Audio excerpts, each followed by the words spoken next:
mesdames, ça dépend de là où vous vous trouvez en ce moment. Nous voici encore dans un nouveau numéro de l'autre journal. Une année s'en va, une nouvelle commence. Nous avons décidé à l'autre journal de continuer l'aventure avec vous. C'est pourquoi dans ce nouveau numéro, nous allons parler de la présidentielle en Afrique en 2020, et ça continue toujours en 2021. La présidentielle aux USA aussi. En deuxième position, nous parlerons des réformes dans l'armée togolaise et nous allons boucler avec les menaces et intimidations qui pèsent sur la presse togolaise. Nos invités, le premier invité, il s'appelle Luc Abaki. Vous le connaissez, c'est sa première fois dans l'autre journal. Bonjour Luc. Bonjour mon frère, bonjour à tous vos fidèles téléspectateurs. C'est un plaisir de me retrouver avec vous aujourd'hui. Je rappelle que vous êtes l'ex-DG du groupe Sud Média, la télévision LCF et Radio City FM. Merci. Vos médias ont également subi cette hache, la hack. Donc nous allons en parler tout à l'heure. Bonjour Ferdinand Ité. Bonjour Isidore, bonjour à tous ceux qui me suivent. Permettez-moi de passer quelques mots, souhaiter les meilleurs vœux à tous nos amis, ceux qui nous suivent sur la page YouTube de l'Alternative, ceux qui lisent l'Alternative, ceux qui nous supportent dans ces genres d'initiatives. Nous savons qu'ils sont très nombreux. Et lorsque nous étions en pause, on a cessé de recevoir des coups de fil, on nous demandait c'est quand la reprise. Et donc aujourd'hui c'est la reprise effectivement et nous espérons tenir une émission chaque semaine pour satisfaire les attentes de nos téléspectateurs, de nos amis qui sont de l'autre côté. Nous remercions tous les amis qui apportent leur soutien à l'Alternative, ceux qui sont abonnés, les lecteurs, ceux qui apportent leur soutien à la page YouTube. Vous êtes si nombreux à nous accompagner et nous vous souhaitons les meilleurs vœux, les vœux de santé, de bonheur et de prospérité dans votre famille, autour de vous, auprès de vos amis, et nous souhaitons que l'année 2021 soit une année beaucoup plus paisible, plus tranquille, moins turbulente, et afin que tous nos projets commencent par être vraiment exécutés. Alors bonne et heureuse année à tout le monde et nous vous souhaitons la bienvenue et nous irons, c'est parti. Merci beaucoup Ferdinand de planter le décor pour cette émission, le premier numéro de l'année 2021. Je me tourne vers vous, Luc Abaki. Oui. En 2020, l'Afrique a connu pas mal d'élections présidentielles en Guinée, en Côte d'Ivoire, au Ghana, même le Togo. Quelle impression vous avez à travers toutes ces élections-là que l'Afrique a connues? Alors merci beaucoup pour cette question. Le moins qu'on puisse dire, c'est que on a constaté un recul manifeste de la démocratie dans nos pays avec ces élections qui ont eu lieu. D'abord, ça a commencé, comme vous l'avez dit, par le Togo en février 2020. Vaille que vaille, on s'est débrouillé pour organiser une élection qui est malheureusement sanctionnée par des contestations. Et donc, ça crée donc une lourdeur politique dans le pays et du coup, ça empêche d'envisager une perspective tranquille et heureuse pour le pays. De même pour la Côte d'Ivoire où le président Ouattara, sous prétexte d'avoir perdu son défunt en cours de parcours, a cru devoir forcer un troisième mandat. Et vous avez vu tout le chamboulement que ça a eu, le tollé que ça a créé au sein dans le monde médiatique, aussi bien au Togo, en Afrique qu'en Europe, sur les grands médias. La Guinée, le vieux Alpha Condé, qui lui aussi a tout tripatouillé. Il a renversé tout, il a fait un simulacre de référendum pour pouvoir s'octroyer un troisième mandat à plus de 83 ans. Et donc tout cela montre qu'on a des difficultés réelles et tout se cloue justement avec le Ghana où pour la première fois on a vu des contestations et même des morts d'hommes à la suite d'une élection présidentielle. Et donc, c'est dire que quelque part, la seule élection qui s'est plus ou moins bien passée, c'est le Burkina Faso, où donc l'opposition au départ avait contesté, mais au final, elle s'est rangée plus ou moins. Et donc là, on va dire, la démocratie est plus ou moins en marche là-bas. Mais dans l'ensemble, il faut dire que franchement, on a des raisons de s'inquiéter par rapport à cette vision de démocratie que nous avons, parce que pour la sous-région, on était quand même dans une perspective de limitation systématique de mandat. Je pense qu'il y a d'ailleurs un protocole au sein de la CEDEAO qui limite cette question de mandat à deux. Mais on a comme l'impression qu'on transgresse systématiquement ce principe-là, et donc c'est un recul manifeste, et on a comme l'impression qu'on est vraiment en train de réinstaller la dictature de façon progressive dans nos pays. Merci beaucoup. Ferdinand, on a l'impression que l'Afrique a du mal à se faire avec la démocratie. Non, ce n'est pas l'Afrique qui a du mal à se faire avec la démocratie, c'est ceux qui tiennent le pouvoir qui essayent de tropicaliser la démocratie, parce que c'est de ça qu'il s'agit. La démocratie, ses règles sont universelles, avec quelques nuances près. Il y a ceux qui peuvent dire nous choisissons le système parlementaire, ceux qui peuvent dire nous choisissons le système présidentiel, ceux qui peuvent faire quelques modifications. Mais ici, particulièrement en Afrique, les gens ont apprivoisé le système démocratique, ils l'ont adapté à leur humeur. Vous voyez, les modifications qu'on vient de citer, Luc vient de citer, que ce soit au Togo, en Côte d'Ivoire, en Guinée, ça a été fait sous des humeurs. Les gens qui même ont pris des engagements et à un moment donné, devant le monde entier, les médias étaient là et du jour au lendemain, ils ont évoqué un soi-disant décès de leur dauphin pour revenir sur leurs paroles comme si le pouvoir dans un système démocratique se transmettait de parrain à dauphin, vous voyez. Donc, et ce n'est pas l'Afrique qui a du mal à s'adapter à la démocratie, c'est une race de personnes, qui conçoit la politique ou bien la gouvernance comme une société privée. Ils n'ont de compte à rendre à personne, ils décident comme ils veulent, ils font ce qu'ils veulent des peuples. Une fois que les peuples ne disent rien, ils pensent qu'ils ont le boulevard et ils font tout et n'importe quoi. Alors, le constat est clair. Il y a cela 5 ans, je dirais même moins de 5 ans, il y a des pays qui étaient carrément des références. Et les rares pays qui avaient des soucis, on pouvait les compter au bout des doigts, le Togo et la Gambie. De telle sorte que le jour qu'il y a jamais tombé, on a dit qu'il ne restait que le Togo.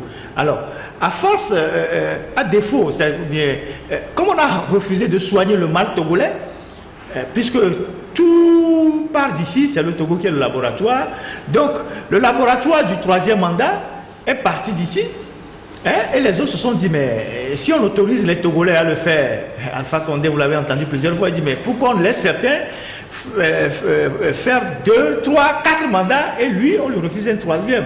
C'est en référence au Togo. Donc le Togo est devenu le centre même de la pandémie, s'il faut parler termes sanitaires, qui a fini par contaminer toute la région. Les francophones, on sait qu'ils ont des prédispositions à ce genre de tripatouillage et de comportement, mais la gangrène a atteint un pays anglophone comme le Ghana, où les élections ont connu des turbulences avec des morts d'hommes et des contestations. Aujourd'hui, le 14 janvier, John Mahama et ses amis se sont encore rendus à la Cour aujourd'hui, à la Cour suprême au Ghana aujourd'hui, pour déposer des requêtes, toujours en contestation de ces élections-là. C'est la première fois qu'on voit une contestation assez ouverte comme ça d'une élection au Ghana.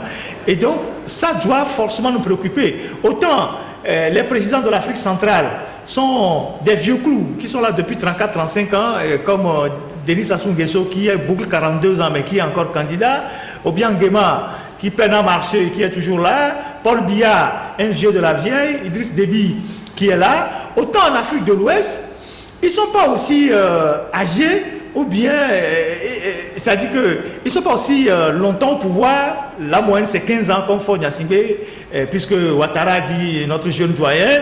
Donc les autres, c'est 2e mandat, 3e mandat, mais ça marque quand même un recul de la démocratie en Afrique de l'Ouest. Et tant que les peuples sont étouffés, les risques de contestation et de violence dans ces pays-là est très, très, très élevé, parce que si les peuples n'ont pas d'autres moyens que de s'exprimer, les gens seront obligés de recourir à la violence. On a vu en Côte d'Ivoire, et c'est même pas passé une élection en Côte d'Ivoire en réalité. Toutes les villes en Côte d'Ivoire, les villages ont été barricadés, mais Ouattara a sorti ses chiffres pour dire qu'il est président. Donc c'est cette analyse-là, ce tableau-là, ce tableau pas assez reluisant qu'il faut faire aujourd'hui et se poser la question: où va véritablement l'Afrique de l'Ouest? Parce que moi, je préfère me concentrer sur l'Afrique de l'Ouest. Et comme venait de le dire Luc, le Burkina Faso vient de nous faire comprendre qu'il y a une lueur d'espoir. Le Niger est en train de suivre. Dans quelques semaines, il y aura le 2e tour, mais le fait qu'ils ont déjà fait le 1er tour sans aucune contestation, c'est déjà bon. L'inquiétude, c'est le Bénin. Hein, on ne sait pas trop, Monsieur Talon, ce qu'il est en train de préparer. Bon, on sait qu'il a plusieurs tours dans son sac. Et donc, voilà, là, il a carrément décimé toute l'opposition. Il est seul en liste, où il a créé ses opposants à lui-même. Et c'est ça qui viendra peut-être aussi ajouter un peu du sable dans la machine. Mais le Burkina et le Niger semblent nous donner quelques lieux d'espoir. On espère que les choses vont évoluer dans le bon sens. Merci beaucoup, Gardina. Luc, ce qui étonne, c'est que les institutions africaines qui pourraient arrêter ce virus du troisième mandat, arrêter cette violence sur le continent, laissent faire. Non, mais c'est une complicité manifeste. Vous savez, toute cette situation que nous vivons questionne fondamentalement la perception que nos dirigeants ont du pouvoir. C'est-à-dire que le fait de concevoir le pouvoir comme une fin en soi, ou d'en faire carrément un métier, est un problème sérieux parce qu'en réalité, le pouvoir appartient au peuple. Et donc, c'est à partir de la volonté du peuple qu'on instaure des lois. Et ces lois-là doivent être mises en œuvre par le dirigeant. Malheureusement, lui, lorsqu'il est donc sur le piédestal de l'État, cherche plutôt à créer ses propres principes de gouvernance au point où donc il torpille la loi. Et donc, à partir du moment où il a l'argent du labeur du peuple, il essaie de l'utiliser pour étouffer tous les réseaux, en tout cas internationaux, susceptibles justement d'engloutir lui sa vision. Donc ces institutions dont vous parlez, elles sont animées par des hommes. Et donc c'est des hommes qui sont suffisamment corrompus. J'en veux pour preuve ces histoires d'observateurs électoraux que la CEDEAO, l'Union africaine, etc. essayent d'envoyer. D'ailleurs, même avant même de les envoyer, quand on voit le mécanisme qu'il y a, les associations qu'on coopte, à partir desquelles on désigne ceux qui viendront faire l'observation électorale, on se rend compte que c'est une complicité organisée depuis le sommet jusqu'à la base. Donc, du coup, on ne peut pas compter justement sur ces institutions-là qui ne jurent justement que par le pouvoir et l'argent. Et donc, ça veut dire que la balle est fondamentalement dans le camp du peuple.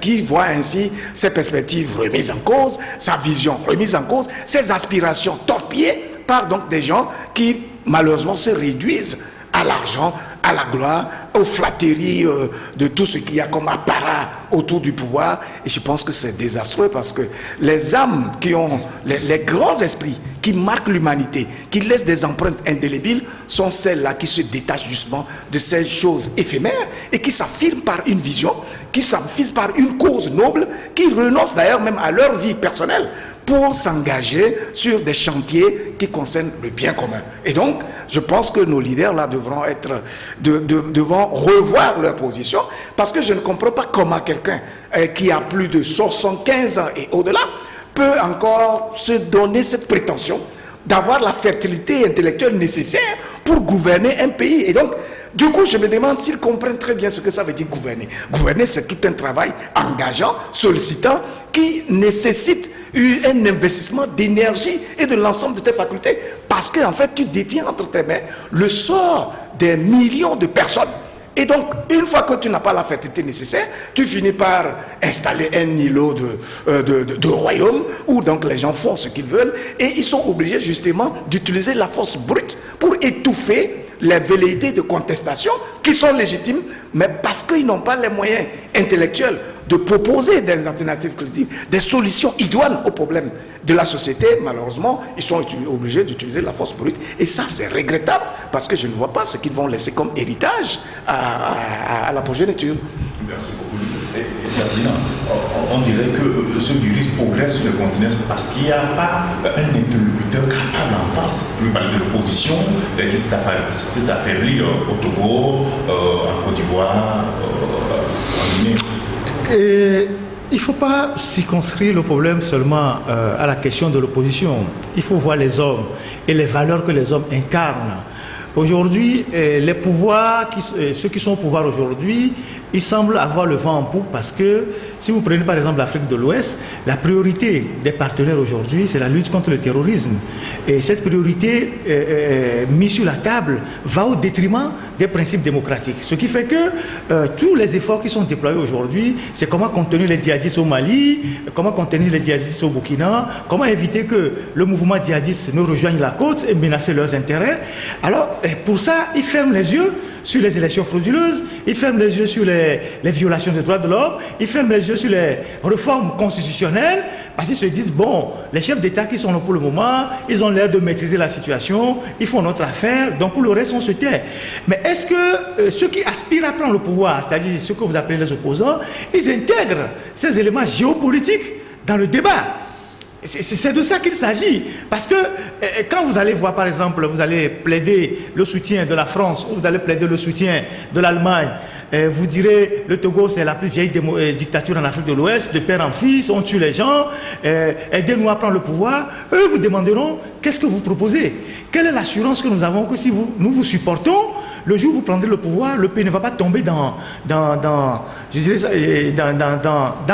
désordre, et que dans ce désordre-là, les mouvements djihadistes, tout ça vont pousser. Donc, on sacrifie aujourd'hui la démocratie sur l'autel de la lutte contre le terrorisme. Et les dirigeants, ceux qui sont au pouvoir, ont bien compris. Si vous entendez tout leur langage, quand vous entendez Faure Gnassingbé, Alassane Ouattara, je ne sais pas comment il s'appelle, Alpha Condé, ils vous disent tous les jours que nous sommes engagés à lutter contre le terrorisme, ils envoient les troupes au Mali, ils font ci, ils font ça pour adoucir la position de la communauté internationale vis-à-vis de leur pouvoir. Alors, mais quand vous ramenez le problème aux individus, vous comprendrez que autant bien ceux qui sont au pouvoir que ceux qui aspirent à venir au pouvoir, ils ne sont pas porteurs de valeur, en tout cas pour le moment.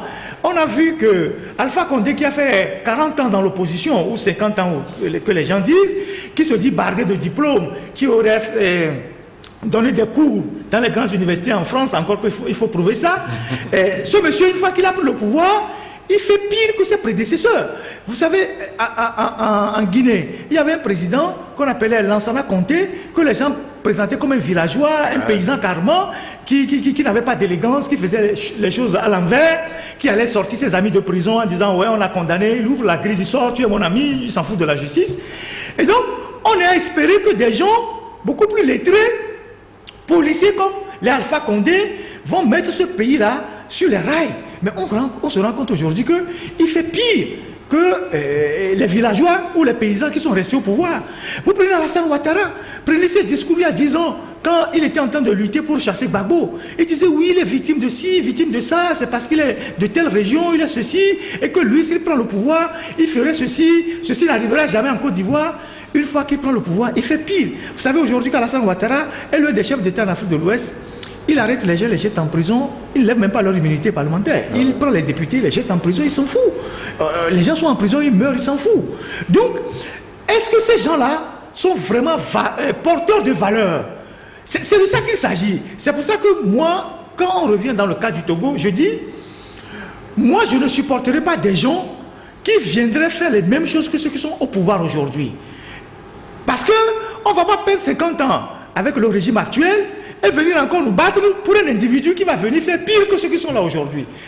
La raison pour laquelle nous devons connaître les valeurs que les gens incarnent, nous devons savoir le projet politique dont ils sont porteurs pour nous rassurer que ces gens-là, ils sont vraiment capables non seulement de prendre le pouvoir, mais d'assurer l'alternative. Moi, je ne parle pas en termes d'alternance. Parce que l'alternance peut basculer le pays dans la guerre. L'alternance peut basculer le pays dans l'insécurité. Mais l'alternative, ça veut dire vous êtes capable de maîtriser tous les ressentiments qui vont rejaillir une fois que l'ancien pouvoir est parti. Et donc, tant qu'on n'a pas ces hommes de valeur, tant qu'on n'a que des gens qui viennent pour nous dire « Ah oui, c'est une dictature de 50 ans, on veut qu'ils partent, nous aussi on va venir essayer », ce n'est pas essayer, c'est gouverner un pays. Gouverner un pays, c'est gouverner des hommes. Gouverner un pays, c'est laisser les institutions fonctionner normalement. Aujourd'hui, en Côte d'Ivoire, il n'y a plus de justice. Toute la justice est réduite à Ouattara. En Guinée, c'est Alpha Condé qui gère toutes les institutions, le législatif, le judiciaire, c'est lui qui donne les ordres. Alors, il y a manifestement un problème de leadership en Afrique. Le leadership qui incarne les valeurs. Vous avez parlé tout à l'heure des institutions. Les institutions, en fait, ne valent que ce que valent les hommes qui les incarnent. Parce que vous avez beau... les institutions ne s'incarnent pas elles-mêmes. Les institutions s'incarnent à travers les hommes qui sont dans ces institutions-là. On reviendra sur le cas des États-Unis. Donald Trump a nommé des juges à la Cour suprême. Il espérait que ces juges vont prendre faire cause pour lui. Ils ont dit non. Ils ont dit le droit. Et il a fait des tweets pour s'énerver que c'est moi qui les ai nommés. Mais au Togo ici, quel juge d'une cour, vous pensez qu'il peut s'opposer à la volonté de Faure Gnassingbé? Quel juge au tribunal de Lomé ou bien dans le système judiciaire du Togo va refuser de prendre des instructions pour condamner un innocent?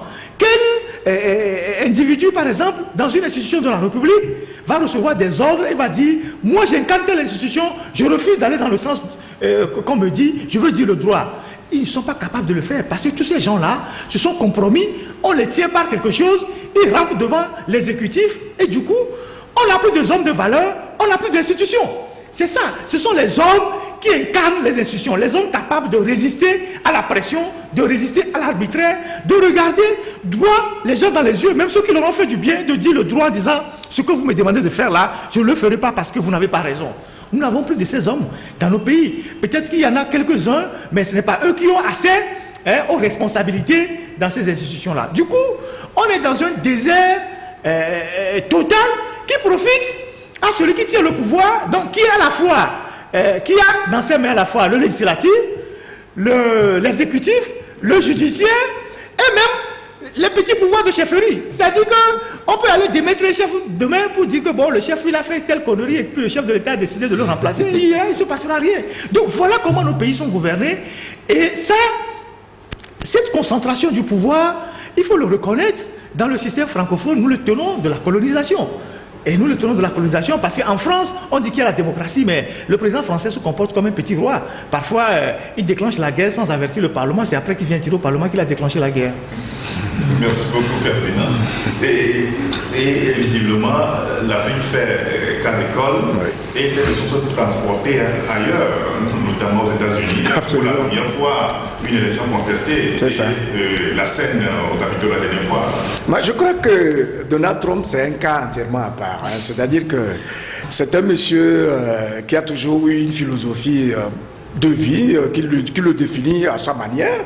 Et je pense qu'il est fondamentalement un accident de parcours dans l'histoire démocratique, en tout cas politique américaine, parce que d'abord, il n'avait aucune histoire politique. Par le passé, c'est un homme d'affaires qui s'est fabriqué par lui-même et qui, à un moment donné, a surgi sur la scène politique. Mais son adversaire n'étant à l'époque qu'une femme, je pense que les Américains n'étaient pas encore suffisamment préparés pour accepter le principe d'être gouverné par une femme. Et donc, par défaut, moi je vais dire que c'est par défaut, il s'est retrouvé finalement dans le fauteuil à la Maison Blanche. Et donc, il a transposé ces méthodes de gestion de ses affaires, ces méthodes grossières, il faut le dire, de gestion de ses affaires pour s'affirmer au sommet de l'État. Et il a eu l'impression qu'il pouvait justement tordre le cou à la démocratie américaine qui, ma foi, date quand même de plusieurs siècles. Et donc, aujourd'hui, justement, comme le disait Ferdinand, l'expérience faite avec Donald Trump nous montre suffisamment toute la solidité des institutions américaine, et donc nous donnons justement raison à Barack Obama qui, au Ghana, a dit qu'il est préférable d'avoir des institutions fortes plutôt que d'avoir des hommes forts. Parce que les hommes forts, ils sont passagers et ils sont limités, en tout cas par nature, et donc lorsque c'est eux qui prennent les décisions sur des coups de tête, ils portent nécessairement un coup fatal à la démocratie. Et je crois que Donald Trump en aille pour son compte, et je crois qu'il y a une démarche de sa destitution, et pourtant, il n'est qu'à 6 ou 7 jours de son départ du pouvoir, mais par principe, les institutions américaines, le Sénat américain est en train d'engager justement la procédure pour lui donner la leçon de faire de sorte qu'il n'y ait plus tache d'huile, que personne ne puisse oser encore se comporter comme un roi à la tête de l'État américain. Et je pense que c'est une très bonne chose si cette leçon peut être tirée pour que nous puissions comprendre que c'est des institutions dont nous avons besoin, même au-delà des institutions. J'allais même renchérir sur le développement de Ferdinand pour dire qu'en Afrique, ce dont nous avons véritablement besoin, c'est que les intellectuels, en tout cas ceux qui se reconnaissent comme tels, commencent à s'assumer. Voyez-vous, le travail que nous sommes en train de faire ici est déjà un exemple. Parce que le peuple a besoin de quoi? Le peuple a besoin de la lumière, d'être éclairé sur ses droits et ses devoirs, comprendre sa responsabilité dans le devenir de la nation et donc de l'assumer. Donc, qui est chargé justement d'éclairer la lanterne du peuple? C'est ceux-là qui ont la lumière nécessaire. Je veux dire, les intellectuels qui ont acquis des choses, qui dans leur domaine précis doivent demain se mettre à faire preuve de générosité et de bienveillance en donnant les informations qu'il faut, en communiquant autant que possible, en sensibilisant autour des gens autour d'eux, de manière que la mayonnaise puisse prendre depuis la base. Et à un moment donné, lorsque le dirigeant lui-même se voit qu'il est en déphasage avec la mentalité du peuple et que le point de vue est suffisamment développé dans le pays, évidemment, il va se raviser. La preuve, c'est que si la critique se construit véritablement, si les idées que nous émettons sont pertinentes, constructives et émerveillent les âmes humaines, à un moment donné, vous allez constater que la roue va commencer à tourner, à changer de sens. Et c'est ce dont il s'agit. Je pense que les gens doivent s'assumer. Nos leaders politiques, pour le moment, doivent faire l'effort de se cultiver, de se renforcer, de se revêtir des attributs de leader, de telle manière que lorsqu'ils tiennent un discours, que les gens puissent se retrouver en eux, qu'ils puissent être porteurs véritablement d'un projet social et de société qui soit convaincant et qu'eux-mêmes, de par leur attitude, on puisse sentir qu'on peut leur faire confiance. Parce qu'avant tout, c'est une question de confiance pour pouvoir construire cette démocratie à laquelle nous rêvons tant. Merci beaucoup. Ferdinand, un mot sur la question américaine. Non, moi je pense que à l'université, on a étudié le système politique américain longuement dans les années de licence et puis en maîtrise. On sait comment le système fonctionne. C'est pas maintenant que les réseaux sociaux sont là, que tout le monde est devenu débatteur, que tout le monde devient spécialiste. On sait comment ça fonctionne. Lui qui vient de le dire, Donald Trump paraît être un accident de parcours. Il y a 3 ans, ou je dirais même 4 ans, non 3 ans, un an après l'arrivée de Donald Trump, on était à Atlanta. Et nous sommes partis dans une localité pas trop loin d'Atlanta pour rencontrer 2 dames, des femmes un peu âgées, pas tellement, mais 76, 74 ans, qui sont des amies, mais une est conservatrice, elle a voté Donald Trump, et l'autre est démocrate. Et justement, la conservatrice qui exprimait ses regrets d'avoir voté pour Donald Trump avait presque prédit ce qui se passait. Elle me disait que Trump est un personnage dont il n'y a pas de filtre entre le cerveau et la bouche. C'est-à-dire que dès que son cerveau conçoit quelque chose, ça sort en même temps. Et c'est ce qu'il a fait tout le temps. Et lorsqu'on était au Pentagone, déjà il avait commencé par virer ses ministres par tweet. Ah oui. Et c'est le premier président américain qui se comporte comme ça. C'est-à-dire qu'il n'y a aucune élégance. Il gère le pays comme une entreprise personnelle. Il crie au complot à tout temps, à tout moment. Il en a fait des médias son ennemi préféré, et les médias lui ont rendu vraiment la monnaie. Moi j'étais dans les studios de Fox News. J'ai d'ailleurs une photo là que vous voyez sur le plateau de Fox News où j'avais posé la question sur la ligne éditoriale de Fox News, et puis le rédacteur en chef m'a vu, il a détecté tout ce que je voulais dire. Il a dit mais c'est vous les grands encenseurs de Donald Trump, est-ce que vous pensez que sa présidence sera vraiment tranquille? Et il a tourné autour du débat et tout. Et aujourd'hui les soutiens fondamentalistes de Donald Trump, comme les médias comme Fox News, à la dernière minute ont tourné kazakh. Vous voyez. Et donc ce monsieur, si les institutions américaines n'étaient pas solides, il aurait provoqué des dégâts énormes. Il aurait fait des choses inimaginables à l'africaine ou même à la Corée du Nord. Parce qu'il faut juste sur ces tweets pour voir la violence avec laquelle il s'exprime. Il parle des gens. Moins que rien, si je vais faire ceci, je vais faire ça. Et il rassemble les gens à la Maison Blanche. Il leur dit, voilà le Capitole, allez attaquer le Capitole. Les gens vont attaquer le Capitole. Et puis après, il dit non, que bon, mais c'est pas de sa responsabilité. Mais c'est quand même incroyable. Vous voyez. Bon, il a fait ce qu'il pouvait faire au sommet de l'État américain. Et il se rend compte que les États-Unis, c'est un pays qui est une démocratie de 200 ans, avec ses imperfections, il faut le reconnaître. Parce que les gens, j'ai commencé par voir les Africains qui disent oui, même aux États-Unis, on conteste, on vole, mais eux, ils sont solidement assis, ils ont des institutions solides. Et chaque jour qu'il y a des erreurs, ou bien qu'il y a des failles, la prochaine fois, ils corrigent. Parce que la démocratie, c'est un idéal, c'est une marche vers, vers la perfection. On a vu par exemple au Ghana, où les députés se sont bagarrés, ça a choqué les gens, mais ça c'est l'idéal même démocratique. C'est pas parce que les députés se battent à l'Assemblée que le pays est en train de perdre ses valeurs démocratiques. On se bat au Parlement japonais, on se bat au Parlement polonais, on se bat dans d'autres parlements qui sont des pays démocratiques. C'est ça même l'idéal. C'est mieux de se battre au Parlement. Ça veut dire que les gens sont vraiment éveillés, que des gens dorment, qu'on tape sur la table et puis ils lèvent le doigt à voter. On a connu ça dans ce pays ici. Les gens qui ne comprennent rien, quand les Nachaba étaient président de l'Assemblée, parfois, Natchaba n'avait même pas encore frappé sur sa table que quelqu'un déjà levé le doigt. Et puis Natchaba dit, mais qui a levé le doigt là-bas? Vous voyez? Donc on avait ces députés-là que nous appelons les députés, excusez-moi le terme mouton, qui sont à l'Assemblée, qui ne comprennent rien. Eux, ils attendent juste lever le doigt et puis on passe à autre chose. Alors, si on se bat au Parlement ghanéen, prions que c'est une bataille qui se fait pour le bien du pays. Si on se bagarre au Parlement nigérien, ça veut dire que la démocratie est vivace dans ce pays. On se bat au Japon, vous avez vu des images depuis des années. En Corée du Sud, on se bat au Parlement là-bas. En France, on ne se bat pas, mais le débat est violent. Très violent. Si vous allez au Parlement français, vous restez dans la salle réservée pour les invités pour suivre le débat, comment on malmène les ministres. Si tu n'es pas fort, tu vas repartir avec le moral dans les chaussettes. Et donc, le système démocratique, en fait, c'est un système violent en termes de débat. C'est ça, remonte à la Grèce.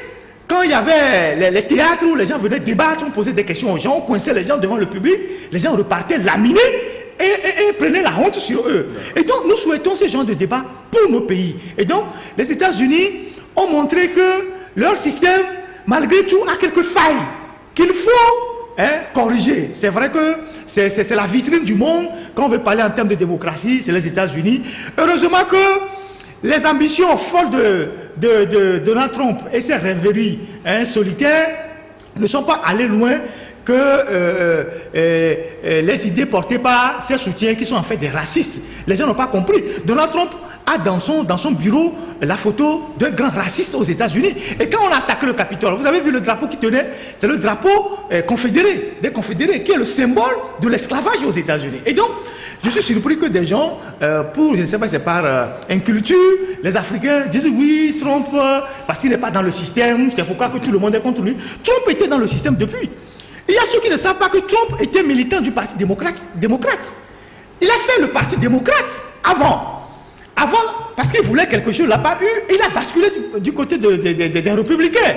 Et quelqu'un qui est milliardaire, qui a des entreprises qui font du business aux États-Unis, qui gagnait de l'argent depuis des années, vous dites qu'il n'est pas dans le système? Comment il a trouvé son argent? Il n'est pas quand même un amiche. Les amiches, c'est les gens qui vivent hors de la société, qui n'ont ni argent, ni téléphone, rien du tout, qui vivent comme je sais pas, des moines, quoi. Donc, celui-ci c'est un milliardaire, et il refuse même de payer ses impôts. On dit qu'il n'est pas du système. C'est quand même incroyable. Donc je pense que c'est un accident de l'histoire. Nous ne disons pas que ceux qui vont arriver vont faire mieux, mais c'est la démocratie américaine qui avance avec ses forces et ses faiblesses. Et espérons que nous aussi, en tant qu'Africains, un jour, nous en arrivions là où si un individu, quelle que soit sa force, se lève pour défier les institutions, que des gens lui disent, monsieur, il y avait ça avant que tu ne viennes, toi tu ne peux pas venir bousculer les règles, c'est comme ça la République, un point trait, ton mandat fini, tu pars. Voilà ce qu'il faut souhaiter. Merci messieurs, nous allons observer une petite pause, nous revenons dans quelques secondes.